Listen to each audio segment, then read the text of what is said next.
नमस्कार दोस्तों, मैं हूं विभा पांडे और आप सभी का स्वागत करती हूं आज की इस वीडियो में। तो दोस्तों, आज की इस वीडियो में हम जानेंगे हरियाली तीज व्रत से जुड़ी कई महत्वपूर्ण बातें, जैसे कि हरियाली तीज व्रत हमें कैसे रखना चाहिए और पूजा विधि क्या है, कौन सी पूजा सर्वश्रेष्ठ पूजा मानी जाती है जो कि हर सुहागन महिलाओं को अपने घर में उस पूजा को ज़रूर करनी चाहिए, और क्या हरियाली तीज व्रत के दिन हमें कोरा साड़ी, नया साड़ी पहनना जरूरी है, गर्भवती महिला व्रत कैसे करें, पूजा कैसे करें, इस बार पहली बार व्रत शुरू कर सकते हैं हरियाली तीज व्रत, जो नई नवेली दुल्हन है, नई शादी वाली महिला है या फिर कंवारी लड़कियां हैं, तो क्या इस बार पहली बार व्रत शुरू कर सकते हैं, उठा सकते हैं। तो इसी के ऊपर आज का हमारा ये वीडियो है। आप लोग बने रहें मेरे साथ मेरे चैनल पे। अगर आपको मेरी ये वीडियो पसंद आती है तो प्लीज़ आप मेरे वीडियो को लाइक कर दीजिएगा, चैनल को सब्सक्राइब कर दीजिएगा, साथ में बेल आइकन को ज़रूर प्रेस कीजिएगा, जिससे मैं जब भी कोई वीडियो अपलोड करूं तो नोटिफिकेशन आपको सबसे पहले मिले। तो दोस्तों, सावन मास के शुक्ल पक्ष के तृतीया तिथि के दिन हरियाली तीज का व्रत रखा जाता है। हरियाली तीज का व्रत क्यों रखा जाता है? तो हरियाली तीज व्रत के दिन माता पार्वती भगवान भोलेनाथ को अपने पूजा से प्रसन्न की थी, और भगवान भोलेनाथ माता पार्वती को वचन दिए थे कि मैं आपके पूजा से प्रसन्न हूँ और मैं आपके साथ विवाह जरूर करूँगा। तो इस व्रत को सुहागन महिला भी करती हैं और कई जगह लड़कियां, कंवारी लड़कियां भी इस व्रत को करती हैं, जिससे कि उन्हें अच्छे जीवन साथी प्राप्त होते हैं, मनचाहा वर की प्राप्ति होती है। और सुहागन महिला इस व्रत को करती हैं तो उन्हें अखंड सौभाग्य और सुखी जीवन का वरदान मिलता है। हरियाली तीज व्रत, हरितालिका तीज व्रत, ये सारे दोनों व्रत जो होते हैं 3 दिवसीय होते हैं। 3 दिनों का नियम होता है। व्रत से एक दिन पहले खाए नहाए होता है, फिर उसके अगले दिन व्रत रखा जाता है और व्रत के अगले दिन पारण किया जाता है, क्योंकि ये व्रत 24 घंटे का निर्जला निराहार व्रत होता है। और इस व्रत के दिन माता पार्वती भगवान भोलेनाथ की पूजा की जाती है। तो इस साल हरियाली तीज का व्रत 19 अगस्त को पड़ा हुआ है, दिन है शनिवार। 19 अगस्त दिन शनिवार को हरियाली तीज का व्रत पड़ा हुआ है। व्रत से एक दिन पहले खाए नहाए होता है, तो 18 अगस्त को खाए नहाए है।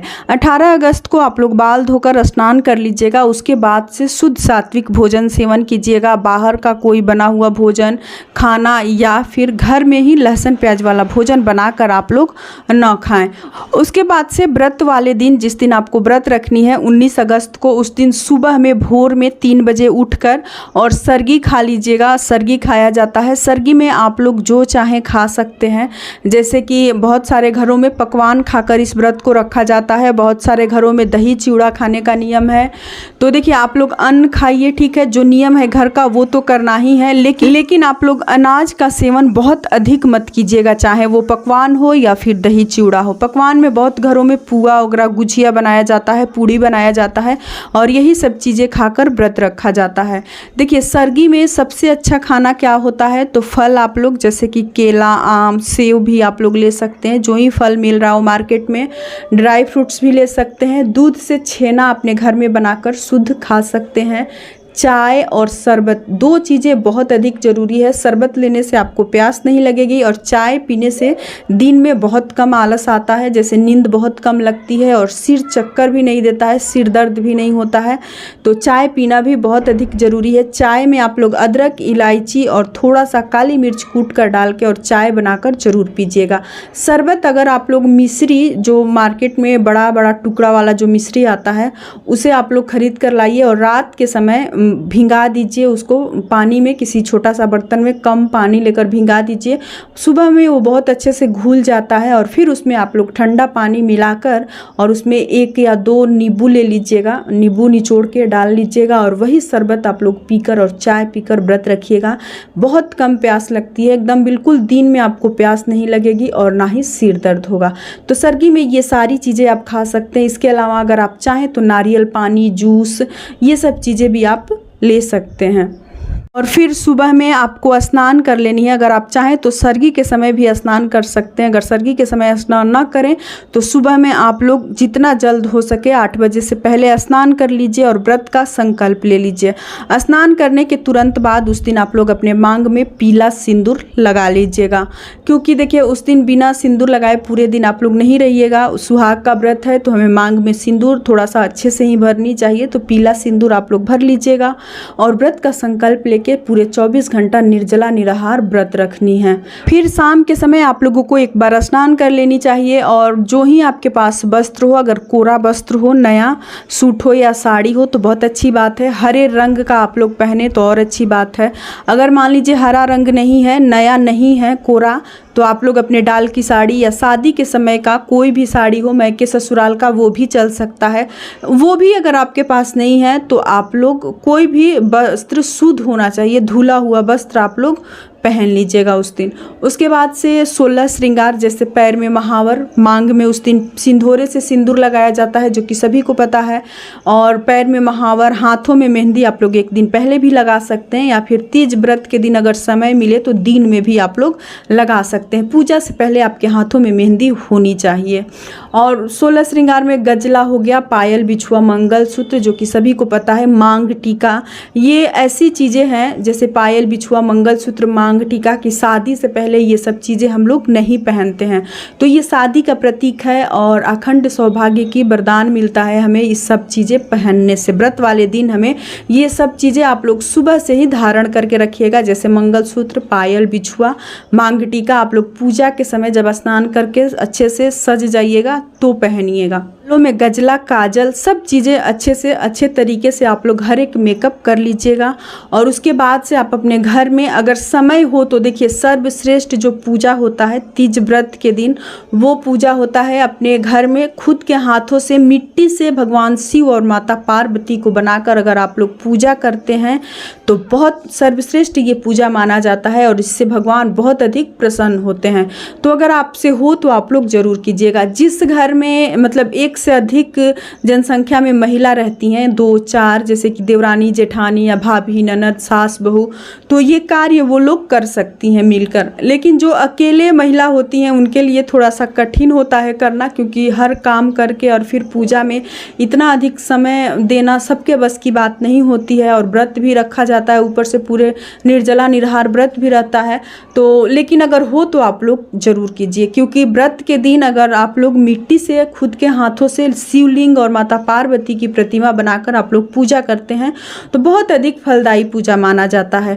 अगर ये भी ना हो तो आप लोग अपने घर में छोटा सा जो पूजा वाला चौकी हो उसे रख लीजिए, उस पर भगवान भोलेनाथ, माता पार्वती की कोई भी फोटो प्रतिमा हो स्थापित करके कलश रखें, कलश पे दीप जलाकर रखें, गणेश भगवान की एक मूर्ति फोटो जो ही हो, कुछ ना हो तो कसैली से भी गणेश भगवान की स्थापना की जाती है, उनको कसैली से भी उस पर मौलिक लपेट कर बना कर रख के और उस प्रकार से आप लोग पूजा करें। भोग में उस दिन आप लोग केले का कोई भी फल, ड्राई फ्रूट्स, मिठाई वो भोग लगाएं। माता पार्वती को पूजा में 16 श्रृंगार की सामग्री चढ़ाई जाती है, जो कि पूजा के बाद वो सामग्री आप खुद से बड़े, जैसे कि सास को, ननद को, जो ही आपके घर में सुहागन महिला हो उनको आप लोग दे सकती हैं। अगर सास है तो सास को देना अति उत्तम माना गया है।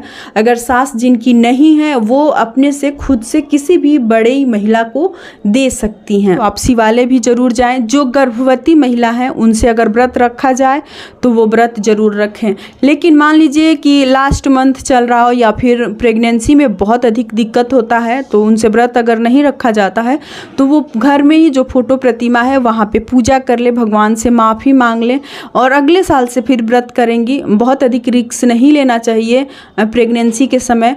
तो इसलिए जो गर्भवती महिला है वो अगर जिनसे व्रत रखा जाए तो व्रत रखें, लेकिन शिवलिंग की पूजा ना करें।